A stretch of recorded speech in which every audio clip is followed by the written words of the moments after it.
Hello and welcome to SoulSpeak. Tonight we're diving into one of America's darkest legends, a killer who turned fear into his language. He didn't just murder people. He hunted attention. He fed on panic. And for decades, he made the police, the press, and the public dance to his game. It began on a cold December night in 1968. A quiet road outside Vallejo, California. Two teenagers on their first date, parked under the still winter sky. They never made it home. From that night forward, a nameless voice began to echo through headlines, phone calls, and cryptic letters. He called himself the Zodiac. He claimed his victims would serve him as slaves in the afterlife, and he taunted an entire nation with codes that took more than 50 years to break. This isn't just the story of a killer. It's the story of how one man, hidden in plain sight, manipulated an entire country through fear, intelligence, and control. So, turn down the lights, because tonight, we're stepping into the mind of the Zodiac Killer. He didn't just kill people, he killed America's sense of safety. The late 1960s were already tearing the country apart. Across the Pacific, the Vietnam War was claiming young lives every day. At home, people were marching in the streets, protesting war, racism, corruption, and a future that no longer felt stable. The world felt heavy, uncertain, but at least, when the sun went down, most people believed they were safe inside their cars, their homes, their small towns. Until one night, that illusion was shattered. On December 20th, 1968, on a quiet stretch of road just outside Vallejo, California, two teenagers parked beneath the cold winter stars. They were just kids, Betty Lou Jensen and David Faraday, 16 and 17. Their first date. They laughed, they talked, and for a few precious moments, life was simple. But somewhere in the dark, someone was watching. A car pulled up beside them. The headlights cut through the fog for only a second, just long enough to reveal a figure behind the wheel. Then the lights went out. What happened next would mark the birth of one of America's most terrifying legends. The man stepped out, silent, controlled, calm. He ordered the couple out of the car. When they hesitated, he didn't yell, he didn't threaten. He simply raised a .22 caliber pistol, fired once into the rear of their car, and made them move exactly where he wanted them. It was all deliberate, calculated. David was shot at point-blank range. Betty Lou tried to run. She made it 28 feet before the man chased her down and shot her 5 times in the back. Then, just as quietly as he had come, he disappeared. By the time police arrived, the killer was long gone. No witnesses, no clear motive, no connection between victim and murderer. It felt random, and that was the scariest part. But it wasn't random. It was just the beginning. For 6 months, nothing happened. Or at least, that's what the public believed. Then, on the night of July 4th, 1969, Independence Day, he struck again. Another young couple, another deserted road. But this time, the killer wasn't content with silence. He wanted to be heard. An anonymous man called the police that night. His voice was steady, unshaken. "I want to report a double murder," he said. "I also killed those kids last Christmas." And just like that, he gave himself a name, the Zodiac.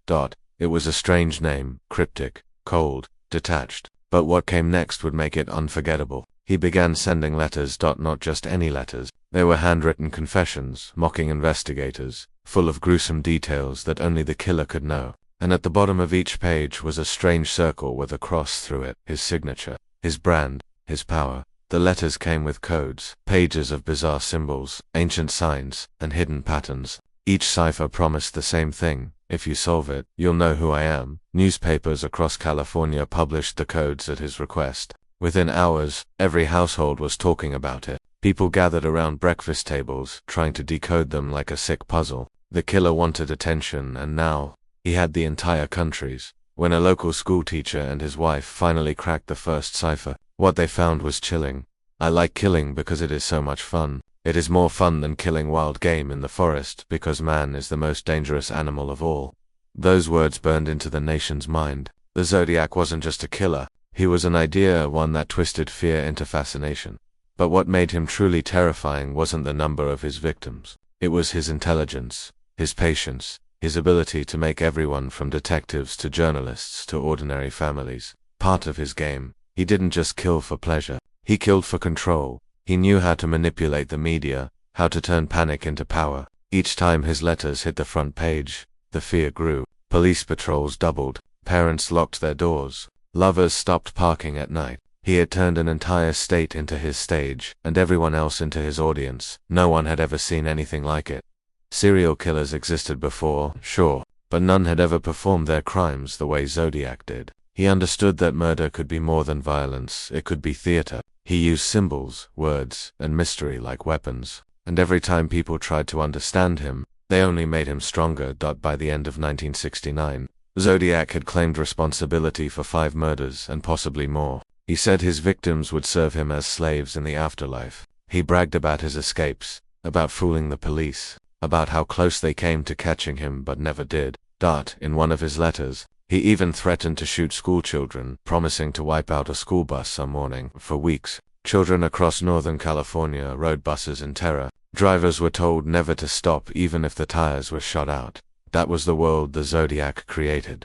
A world where fear wasn't just felt, it was broadcast, printed, repeated, and shared. He had become a myth, a monster that lived not in the shadows, but in the headlines. 50 years later, the name still echoes, Zodiac, a man who never showed his face, never left enough to be caught, yet somehow became one of the most recognizable killers in American history. His letters, his codes, and his cold, taunting voice changed the way the country thought about crime, media, and evil itself. Because the truth is, he didn't need to kill again to stay alive. As long as people kept wondering who he was, as long as fear kept his story alive, the Zodiac lived on. So tonight, we go back to where it all began, to a road wrapped in fog, 2 teenagers on their first date, and a man who stepped out of the darkness and took far more than 2 lives. He took America's peace. He stole its sense of control, and for half a century, no one has ever truly gotten it back.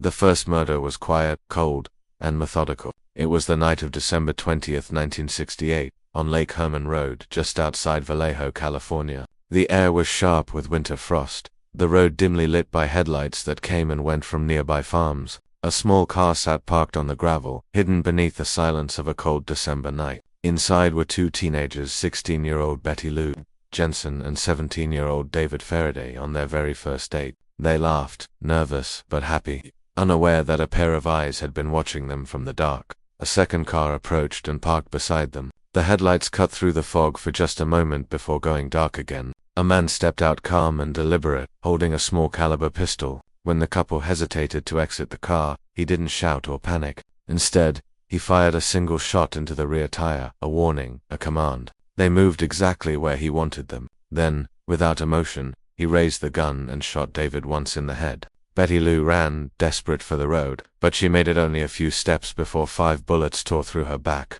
Within seconds, the night swallowed the sound. No one saw him leave. No one saw anything at all. The police found the bodies just before midnight. 2 young lives ended for no reason anyone could understand. The scene felt random, almost senseless, but it wasn't. It was just the beginning. 7 months later, he came back, and this time, he wanted the world to know it was him. It was July 4th, 1969, Independence Day. While fireworks painted the sky above Vallejo, a young woman named Darlene Ferrin drove to Blue Rock Springs Park with her friend, Michael McGurk. The night was warm, the air thick with the sound of celebration, but in that parking lot, it was quiet. Another car pulled in behind them, headlights flashing briefly before shutting off. Michael thought it was the police. The man who stepped out held a flashlight and a gun, without a word. He shined the beam directly into their eyes and opened fire. 7 bullets shattered the windows and the silence. Darlene was hit multiple times, dying before help arrived. Michael survived just long enough to see his attacker's face, average build, short hair, calm, methodical. The killer walked away, then stopped, turned back when he heard Michael groan, and fired again. 15 minutes later, a call came into the Vallejo Police Department. The voice on the line was steady, emotionless. "I want to report a double murder," he said. "If you go 1 mile east on Columbus Parkway, you'll find kids in a brown car. They were shot with a 9mm. I also killed those kids last Christmas." Benny hung up. That was the night the world met the Zodiac Killer. Days later, 3 newspapers, the San Francisco Chronicle, the Examiner, and the Vallejo Times-Herald, each received nearly identical letters. "Dear editor," they began, "this is the murderer of the 2 teenagers last Christmas and the girl on the 4th of July. The letters were handwritten, full of spelling errors and strange symbols. At the bottom of each page was a cipher, a code made of circles, triangles, astrological signs. He demanded that the newspapers print them on their front pages, threatening to go on a kill rampage if they didn't. They printed them. The next morning, America woke to terror. A local teacher and his wife solved the cipher within days. The message inside was worse than anyone imagined. I like killing people because it is so much fun. It is more fun than killing wild game because man is the most dangerous animal of all.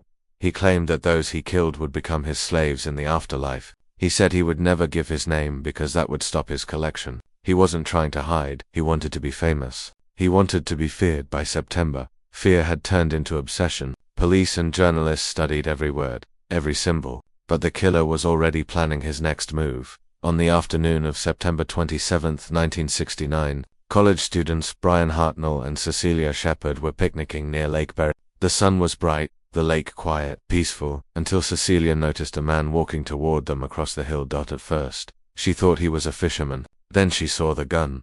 The man wore a black executioner-style hood with a white crosshair symbol drawn on the chest. He told them he was an escaped convict from Montana, that he'd killed a guard, that he needed their car to escape. His tone was calm, almost gentle. He had them tie each other up with a clothesline. Then, without warning, said, "I'm going to have to stab you people." Brian was stabbed 6 times, Cecilia 10. Before leaving, the man walked to their car and wrote on the door with a black marker Vallejo 12 menos 20 menos 68 7 menos 4 menos 69 72 769 6:30 by knife. Then he walked away. At 7:40 p.m., the Napa County Sheriff's Office received a call. "I want to report a murder," the voice said. "No, a double murder. They were 2 miles north of park headquarters. I'm the one who did it." When police arrived, they found the writing on the car door and realized they were dealing with the same man. Cecilia died 2 days later. Brian survived, becoming one of the few people to ever look into the Zodiac's eyes and live. By now, investigators began to see connections. The Zodiac targeted couples. He struck on weekends or near holidays. He chose remote locations near bodies of water, and every time, he made sure people knew it was him by phone, letter, or symbol. His crimes were no longer about killing, they were about control, performance, ritual, and his next act would take that performance into the heart of San Francisco. That it was a Saturday night in San Francisco's Presidio Heights, a quiet, affluent neighborhood. Taxi driver Paul Stein picked up a fare at Mason and Geary Streets. The passenger asked to be taken to Washington and Maple, a short ride, but the cab drove 1 block too far and stopped at Cherry Street. There, without warning, the passenger pulled out a gun and shot Stein once in the head. Instead of fleeing, the man wiped down the cab, cut off a piece of Stein's bloody shirt, and calmly walked away.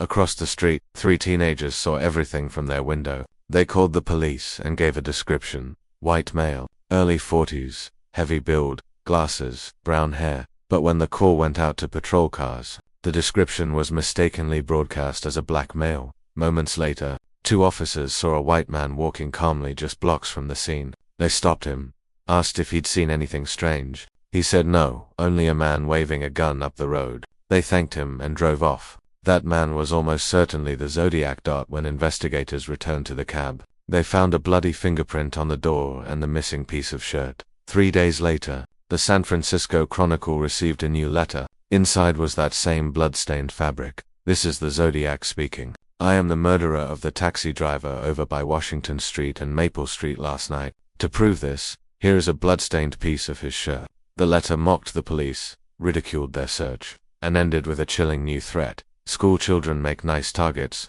I think I shall wipe out a school bus some morning." Within hours, panic swept the city. Police escorted buses. Children crouched below the windows. Drivers were told never to stop, even if the tires were shot out. The Zodiac didn't have to kill again. His words alone held the city hostage.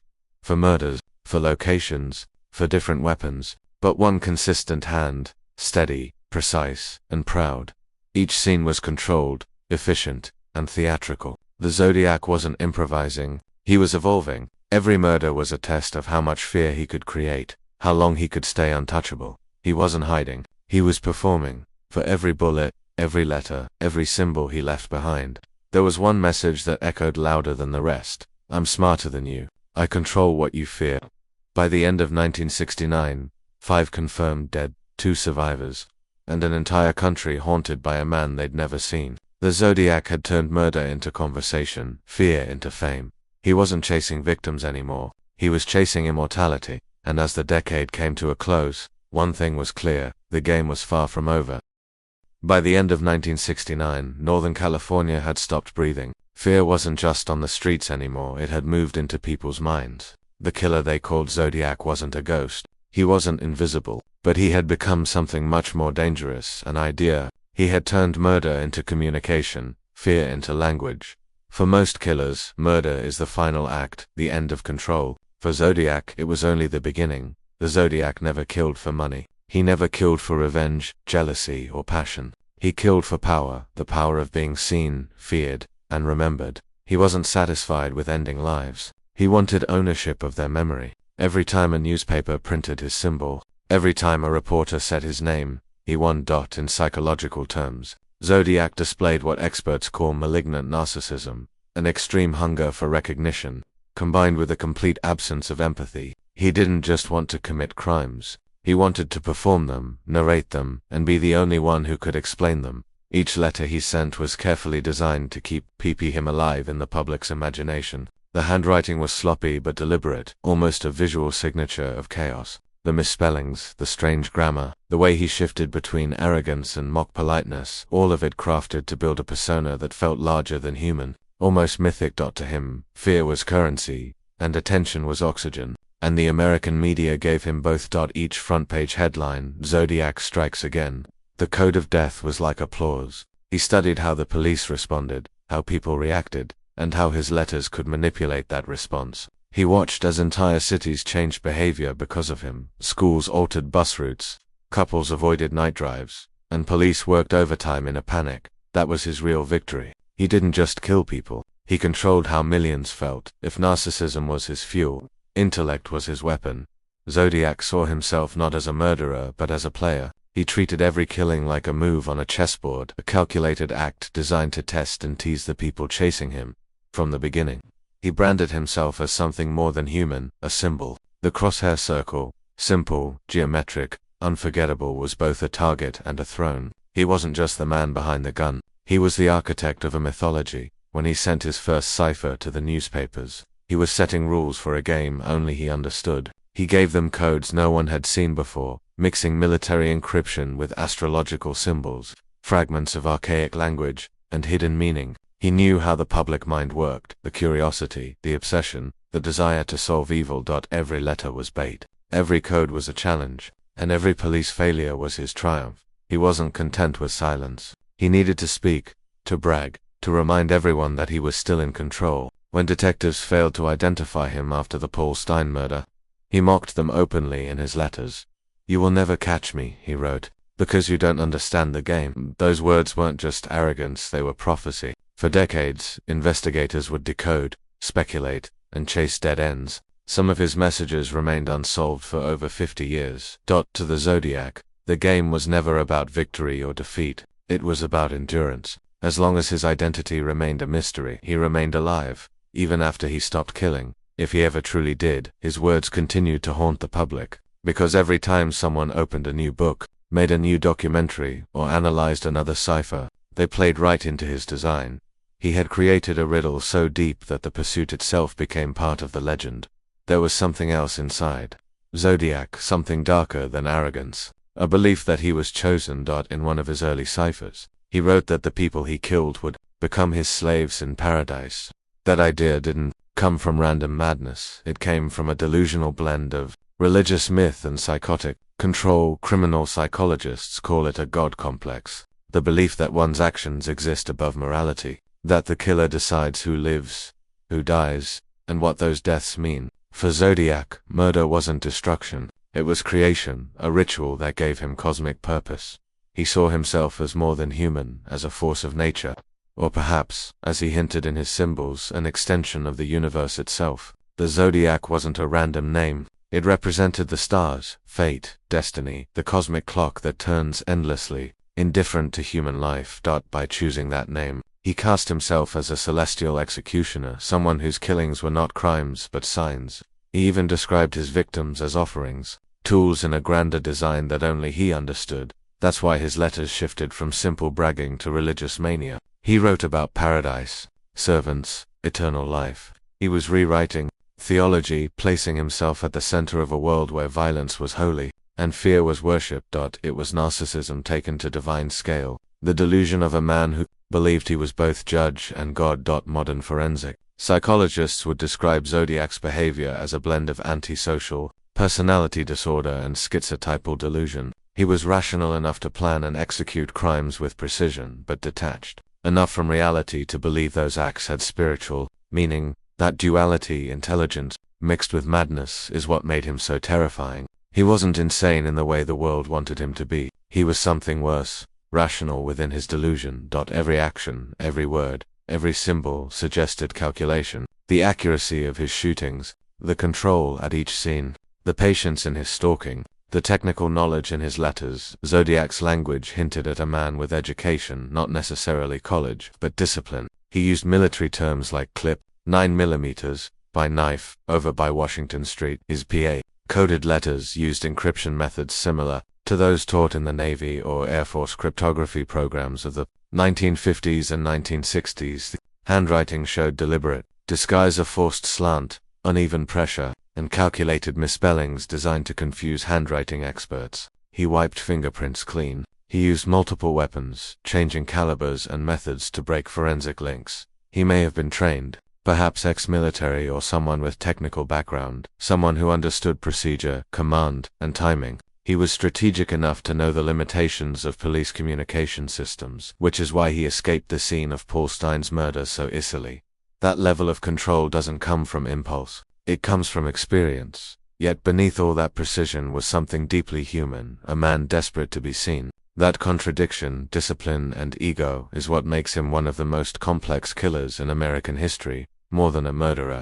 Zodiac was a director. He orchestrated his crimes like scenes in a psychological play. The victims were not just targets, they were props in his theater of fear. The letters, the symbols, the phone calls, they were his dialogue. The police, the media, the terrified public, they were his audience. He understood that, in America, fear spreads faster through headlines than through blood. And so he made himself a story that couldn't be ignored. He used the press to his advantage, predicting how they'd react. When reporters speculated about his motives, he mocked them for guessing wrong. When editors published his letters, he celebrated the attention. He didn't need a stage. He had newspapers, radio, and public imagination. Every word he wrote turned his crimes into a conversation, and every conversation kept his legacy alive. It was psychological warfare disguised as ego. By forcing people to think about him, he controlled them. That's why even after decades, the Zodiac remains unsolved, not just because of evidence, but because he understood how to live inside people's fear. He didn't just want to terrify California in 1969, he wanted to live forever in the American mind, and in a way he did. Half a century later, the Zodiac case remains one of America's greatest unsolved mysteries. DNA testing, handwriting analysis, artificial intelligence, all have tried to unmask him. None have succeeded with certainty, but the truth may not lie in his name. It lies in his intent. The Zodiac wasn't about identity, he was about impact. His goal was not to escape justice, it was to make sure justice could never feel complete without him. He understood something about humanity that most killers never do, that people fear not knowing more than they fear death. And so, he gave the world a mystery, one that could never be fully solved. He built a maze out of his own mind, and then invited everyone in. 50 years later, we're still wandering inside it. Zodiac was not just a murderer, he was an engineer of fear, a manipulator of attention, a narcissist who found immortality in the unsolved. He didn't kill for the act itself, he killed to become unforgettable. Every cipher, every threat, every letter was a way to etch his existence into collective memory. He once wrote, "You will never catch me," and in a way, he was right, because the man may be gone, but the idea, the fascination, the fear, the endless search for meaning remains. In the end, that was his real victory. He didn't escape the police, he escaped time. Fear had a new language. By the time the Zodiac's fourth victim was dead, Northern California wasn't just afraid of his gun anymore, it was afraid of his words. He had discovered something few killers ever understand, that words can wound longer than bullets. Each letter he sent wasn't just evidence, it was theater, a performance, a declaration of genius wrapped in blood and ink. And through those letters, through the strange symbols, the riddles, the arrogance, the world came to know not only what he did, but who he wanted to be. That it began with Cipher 408. On July 31, 1969, Less than a month after the Blue Rock Springs murders, 3 major newspapers received nearly identical envelopes. Each contained a letter claiming responsibility for the killings and a third of a cryptogram made up of 408 symbols. The message was fragmented between the San Francisco Chronicle, the Examiner, and the Vallejo Times-Herald. The Zodiac demanded that all 3 publish their portions on the front page, threatening to kill again over the weekend if they refused. The editors hesitated, but fear made the decision for them. They printed the codes. Overnight, breakfast tables turned into decoding stations. Couples, students, cryptographers, everyone tried to solve the puzzle of a man who claimed to murder for fun. It took less than a week for a local school teacher, Donald Hardin, and his wife Betty, to crack it. What they found chilled the nation. I like killing people because it is so much fun. It is more fun than killing wild game in the forest, because man is the most dangerous animal of all. He ended the message by saying his identity was hidden within the cipher, but it wasn't. The final lines were nonsense. There was no name, no real clue, just chaos pretending to have order. That was the first lesson in Zodiac psychology. He didn't want to be solved, he wanted to be studied. The cipher 408 wasn't designed to reveal him. It was designed to trap everyone else, to make the public chase patterns that didn't exist, to make his violence feel infinite. After that, his letters grew bolder, longer, darker, filled with contempt and confidence. He taunted police with maps, bomb diagrams, and coded promises. He mocked detectives by name. He bragged about how close they had come to catching him, and how he had watched them fail. Then came Cipher 340. Sent to the San Francisco Chronicle on November 8, 1969. It contained 340 symbols arranged in 20 lines. A block of characters so complex that even military cryptographers couldn't solve it. For half a century, the message remained unbroken. Experts across the world, from the CIA, the NSA, to amateur codebreakers on the internet, tried and failed to unlock it. It wasn't until December 2020, 51 years later, that a team of civilians finally cracked the code using custom-built algorithms and pattern recognition. The decoded message began the same way all Zodiac messages did: smug, taunting, utterly self-absorbed. I hope you are having lots of fun in trying to catch me. I am not afraid of the gas chamber because it will send me to paradise all the sooner. He wasn't confessing. He wasn't apologizing. He was boasting, reminding everyone that even death couldn't stop him. The cipher revealed no name, no clues to his identity, only his ideology. It was a sermon from a self-made god, preaching to the world he had terrified. And yet, the brilliance of Cipher 340 wasn't in its code, it was in its endurance. For 50 years, he made the world chase him. Every documentary, every theory, every online forum was proof that he still had control. The real cipher wasn't the paper. It was the obsession he left behind. In every letter, Zodiac's tone was the same: playful, cruel, and eerily calm. He treated the police not as enemies, but as pawns. The police shall never catch me because I have been too clever for them, he once wrote. That line wasn't just arrogance, it was strategy. He wanted to remind everyone, law enforcement, journalists, even the victims' families, that he was still one step ahead. Sometimes, he even corrected news reports, pointing out their mistakes as if he were an editor grading their work. Other times, he sent diagrams of bombs that he never actually built, just to make people wonder if he could. He called the police pigs, the press fools, and the public my slaves. It wasn't rage, it was dominance. Each word was designed to humiliate, to make every person reading feel small. He wasn't just communicating with his pursuers, he was manipulating them. Every taunt forced the police to react, to hold press conferences, to publish statements, to reassure a terrified public, and each time they did, Zodiac saw his reflection in the chaos. That was what he wanted, proof that he mattered. Each Zodiac letter was a collage of contradictions, rage and reason, humor and horror. He'd begin with politeness, "Dear editor," and end with lines that made the blood run cold. He used childish drawings, crude symbols, and yet somehow managed to sound articulate, even poetic in his madness. Some letters included diagrams of bombs that could destroy school buses. Others contained lists of future victims, coded threats, or casual remarks about newspaper headlines. In one, he even included a piece of a murdered taxi driver's shirt, just to prove the letter was real, that it was theater and he was the director. His handwriting was part of the act, large, erratic, tilting between upper and lowercase, as if the letters themselves were trembling. Every misspelling, every misplaced comma, felt intentional, a way of masking intelligence behind the illusion of chaos. Experts believe Zodiac designed his letters to be felt, not just read. He wanted them to look messy enough to be terrifying, yet coherent enough to seem intelligent. He was crafting a persona, the killer as genius, the criminal as philosopher, and the media, terrified but fascinated, gave him the platform he wanted. Among all his weapons, guns, knives, words, his most powerful tool was the symbol, the circle with a cross through it, resembling a rifle scope or an astrological chart, became his true identity. It wasn't just a logo, it was ownership. He stamped it on letters, drew it on cars, signed it beneath his threat. It became shorthand for terror. People no longer needed to hear his name. The symbol alone was enough to make headlines.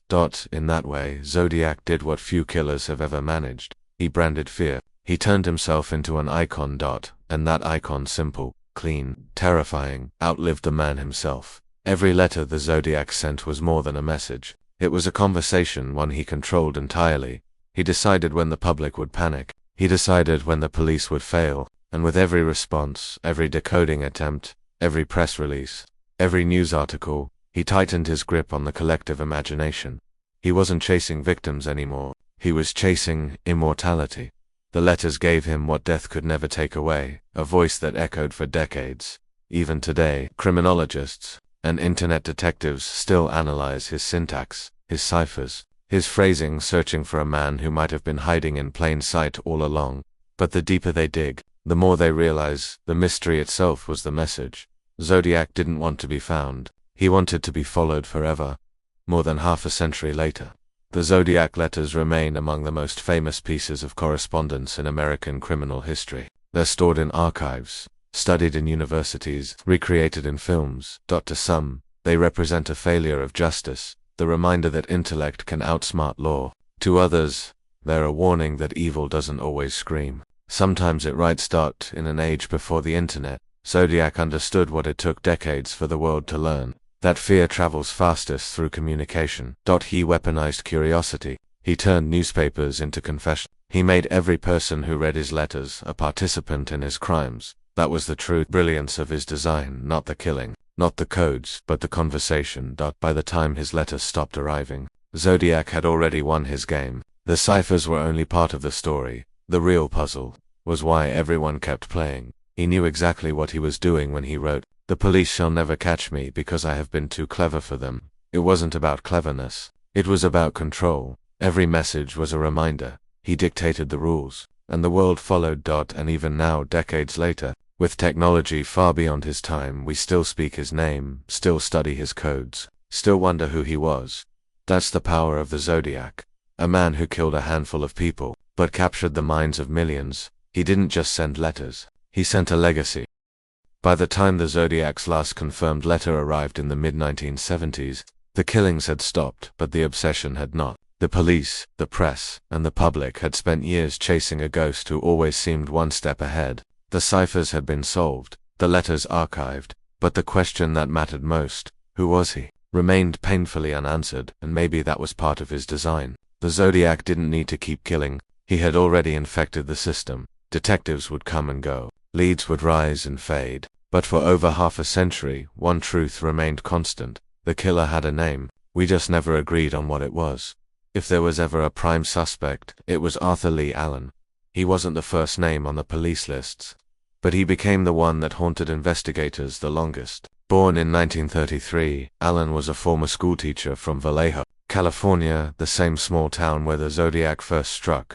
He was intelligent, solitary, and, according to those who knew him, deeply unsettling. Former friends described him as off, unpredictable, sometimes cruel. He had been fired from teaching after allegations of misconduct involving minors, something that, in hindsight, painted him as both manipulative and secretive. What truly caught the attention of investigators, though, was timing and coincidence. In the early 1970s, a friend of Allen's told police that Allen had once spoken about hunting people for fun, using a flashlight taped to a gun so he could see his targets at night. That detail matched perfectly with the Blue Rock Springs attack, where the killer had used a flashlight in that exact way. Then there was the watch. Allen owned a wristwatch brand name Zodiac with the same crosshair symbol engraved on its face. He also had a military background in the Navy, familiarity with weapons, and access to the same caliber gun used in the first Zodiac murders, a .22.2 to investigators. It was too much to ignore. Search warrants were issued. His home was raided twice, in 1972 and again in 1991. They found weapons, disturbing notes, and boxes of tapes labeled with cryptic titles, but no direct link to the murders. When police compared his handwriting to the Zodiac letters, it didn't match. Neither did his fingerprints. DNA testing years later also failed to tie Allen to the saliva found on Zodiac's envelopes. Every time the evidence pointed to him, science pulled it back. But what made Allen unforgettable wasn't proof, it was possibility.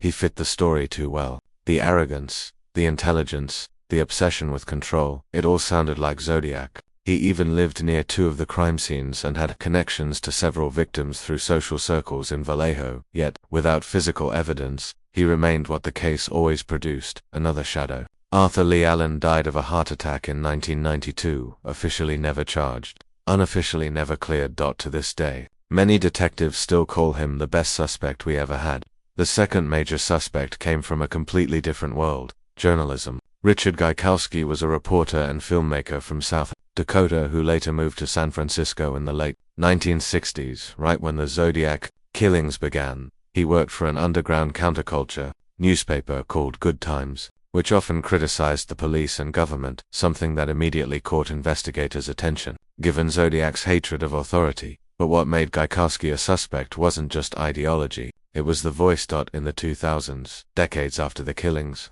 a retired police dispatcher who had answered one of Zodiac's phone calls listened to a recording of Gaikowski's voice and froze. She claimed it sounded exactly like the man who had called the station in 1969 to report the Blue Rock Springs murders. That connection reignited interest. Gaikowski also bore a vague physical resemblance to police sketches, tall, thin, with glasses. He'd been in the Bay Area during all 4 confirmed Zodiac murders. His name even contained the letters GYKE, which some amateur sleuths claimed could be hidden within Zodiac ciphers. The problem, as always, was evidence. No physical link connected him to any crime scene. His handwriting didn't match the letters, and despite years of speculation, the FBI never considered him a prime suspect. Still, his case revealed something powerful: how deeply the Zodiac had invaded American paranoia. By the 1970s and 1980s, the killer had become less of a person and more of a symbol, a canvas onto which people projected every fear and suspicion they had. For some, Gaikowski's anti-establishment tone and eerie resemblance made him the perfect villain. For others, it was another mirage in a desert of uncertainty. He died in 2004, never charged, never publicly interrogated. Like the Zodiac's codes, his guilt or innocence remains unsolved. If Arthur Lee Allen was the official suspect and Gaikowski the outsider, then Earl Van Best Jr. was the myth reborn. In 2014, a man named Gary L. Stewart published a book titled The Most Dangerous Animal of All. In it, he claimed something extraordinary: that his biological father, Earl Van Best Jr., was the Zodiac killer. It was a story too sensational to ignore. Stewart's book detailed how his father, a 1960s criminal and musician, had a history of manipulation, violence, and obsession with codes. He pointed to similarities between Van Best's handwriting and the Zodiac's letters, as well as a photograph that seemed to resemble one of the police sketches. The book became a bestseller. Talk shows, documentaries, and internet forums exploded with debate. But when experts and investigators examined the claims, the theory collapsed. Van Best's DNA didn't match the evidence from Zodiac's envelopes. His handwriting failed forensic comparison. Many of the connections in the book were circumstantial, stretched, speculative, or outright false. To law enforcement, the case wasn't even close. But to the public, the story was irresistible: a son accusing his own father of being one of the most infamous killers in history, and perhaps that's what the Zodiac wanted all along: to become a myth that could never die. A story that could be told and retold, each time with a new face. Over the decades, there were hundreds of names. Some came from police files, others from amateur sleuths and conspiracy theorists online. Teachers, mechanics, journalists, pilots, veterans, anyone with a strange hobby or a cryptic look could be the Zodiac. Each theory carried its own set of coincidences, letters, or mysterious quotes. But none of them could survive the weight of evidence. Even the modern breakthroughs, DNA matching, facial reconstruction, AI-based handwriting analysis, have brought us closer, but never all the way. In 2021, a group of independent investigators called the Casebreakers claimed to have finally identified Zodiac as Gary Francis Post, a former Air Force veteran. They pointed to photographs, scars, and cryptic letters that seemed to match Zodiac's coded language. But once again, the claim fell apart under scrutiny. No verifiable DNA, no fingerprint match, no confirmation from law enforcement. The cycle repeated: theory, excitement, disappointment, just as Zodiac would have wanted, because as long as the world kept guessing, he remained alive. What made the Zodiac case so unique wasn't just his crimes. It was the way he transformed everyone who studied him. Detectives became consumed. Journalists became believers. Amateurs became investigators. Each new clue promised closure, and each dead end deepened the addiction. It's said that after years of chasing him, some detectives began to lose perspective. They couldn't sleep. They couldn't let go. The Zodiac had turned them into reflections of himself, obsessed, restless, trapped in the puzzle. And maybe that was his real plan all along, because in every letter, every cipher, every mocking line, Zodiac reminded the world that the pursuit itself was the prison. You could catch him in theory, but never in truth. Today, the Zodiac Killer exists in two realities. In one, he's a man who lived, breathed, and died somewhere, maybe peacefully, maybe not. In the other, he's an idea that refuses to fade. For more than half a century, detectives, codebreakers, and journalists have tried to name him. But perhaps the greatest trick the Zodiac ever pulled was convincing the world that his name mattered. Because if the goal was attention, he already won. If the goal was immortality, he achieved it. Arthur Lee Allen, Richard Gaikowski, Earl Van Best Jr., three men, three possibilities, three mirrors reflecting the same truth. None of them could end the story. Each one, in his own way, became part of the legend, absorbed into the mythology of fear. More than 50 years later, the Zodiac's shadow still moves quietly through American culture, not in alleys or back, but in memory, conversation, and imagination. We still search his letters. We still dissect his ciphers. We still whisper his name. And maybe that's the cruelest irony of all, that the man who claimed he would never be caught was right.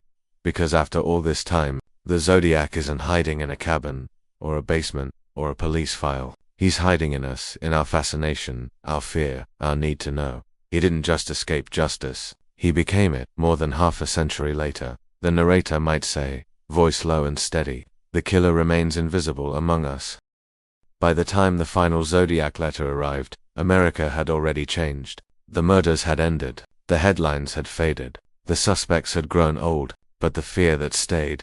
Because the Zodiac didn't just kill people. He killed certainty. He turned safety into suspicion and truth into rumor. He proved that in an age of information, terror could travel faster than bullets, and that legacy, the power to haunt without being seen, would become one of the most enduring marks on American culture. Before the Zodiac, crime was local. Murders happened in neighborhoods, reported in newspapers, discussed over coffee, and then forgotten. But in 1969, the Zodiac changed that forever. He understood something that even the police didn't, that the media wasn't just a witness, it was a weapon. Every time he sent a letter, he forced the press to become part of his story.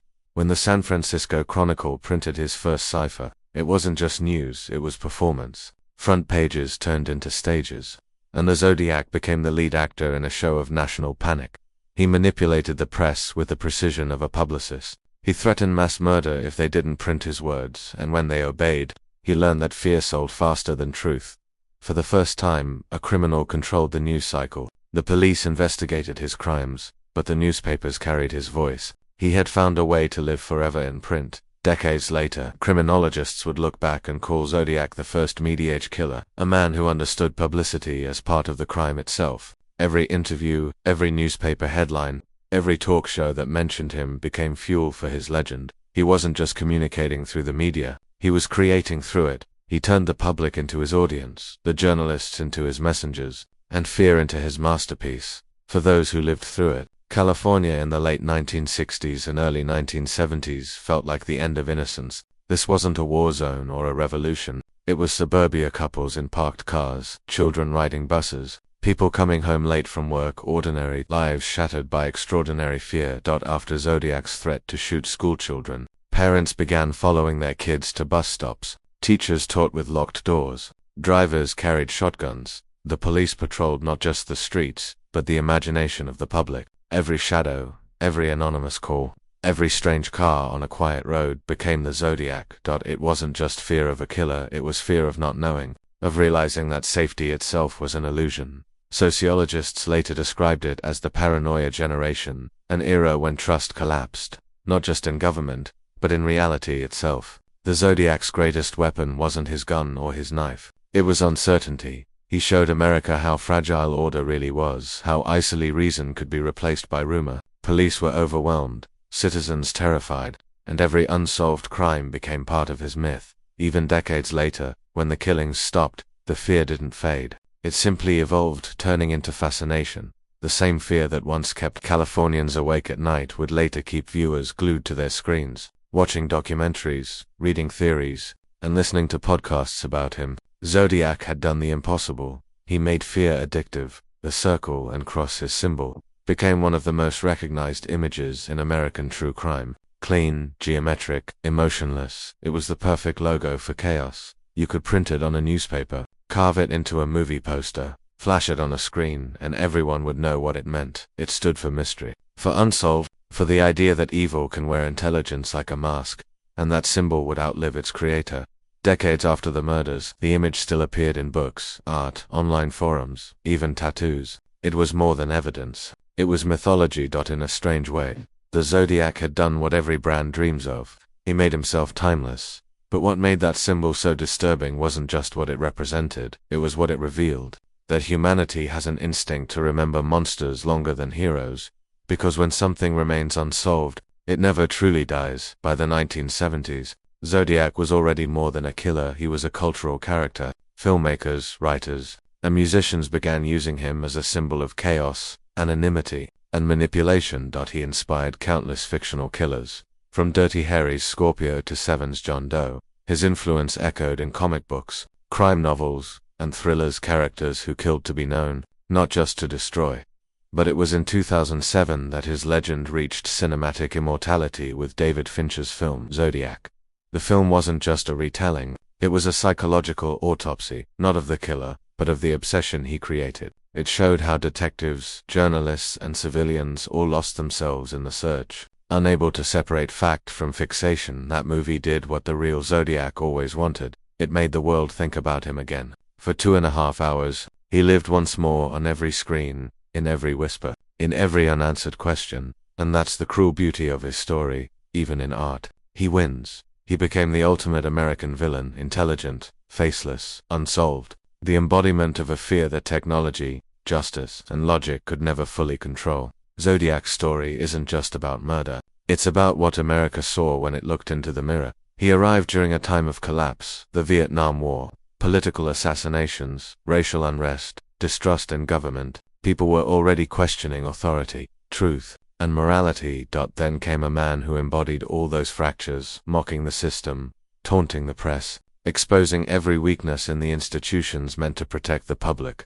He showed that chaos didn't need an army. It only needed attention. And America gave it to him. He forced the country to confront a terrifying truth, that evil doesn't always come with a motive, and justice doesn't always come with closure. In a free society that prided itself on progress, the Zodiac reminded everyone that darkness could still outthink the light, that it wasn't just a crime spree. It was a cultural wound, one that never fully healed. Half a century later, the Zodiac still lives, not in the streets of San Francisco, but in the endless scroll of the internet. Online communities have turned his case into a permanent investigation. Reddit threads dissect his ciphers line by line. YouTube channels map his podcasts analyze his psychology, each one promising to get closer to the truth. Every few years, a new theory surfaces, a new suspect, a new code, a new promise of revelation. And every time, the cycle repeats. Hope, obsession, disappointment. It's almost poetic, the same endless loop of curiosity and frustration that he created 50 years ago still traps us today in a digital world, obsessed with mystery and instant information. Zodiac's case feels like the ultimate challenge, a secret that refuses to be solved in an age that demands answers. He has become a ghost that feeds on data instead of blood, a myth reprogrammed for the algorithm age. In literature and cinema, the archetype of the intelligent killer, the one who kills for intellect, not impulse, can be traced back to him. Hannibal Lecter, John Doe, Jigsaw, even comic book villains like the Riddler, they all owe part of their DNA to Zodiac. He redefined what it meant to be terrifying. Not the brute, not the maniac, but the thinker. A killer who used language, puzzles, and public fear as his weapons. Before Zodiac, crime was something that ended when the criminal was caught. After Zodiac, crime became something that could live forever through letters, theories, screens, and memory. He blurred the line between killer and storyteller, between crime and performance. And in doing so, he became the first modern myth of American violence. The Zodiac's real crime wasn't murder. It was influence. He taught the world how fear could be manufactured, distributed, and consumed, all without leaving fingerprints. He made people question not just their safety, but their perception of truth. He proved that evil doesn't always need to win to survive. It only needs to be remembered. And so, he remains not just in case files, but in psychology textbooks, crime documentaries, and collective nightmares. Every new generation rediscovers him, decoding, theorizing, chasing, and in that endless pursuit, the Zodiac continues to exist. He once wrote, "I am waiting for a good movie about me." He got one and more. But the real film never ended. It plays on in the mind of every person who still asks, who was he? 50 years later, the Zodiac Killer stands less as a man and more as a mirror, reflecting the fragility of reason, the hunger for answers, and the dark curiosity that binds humanity to its fears.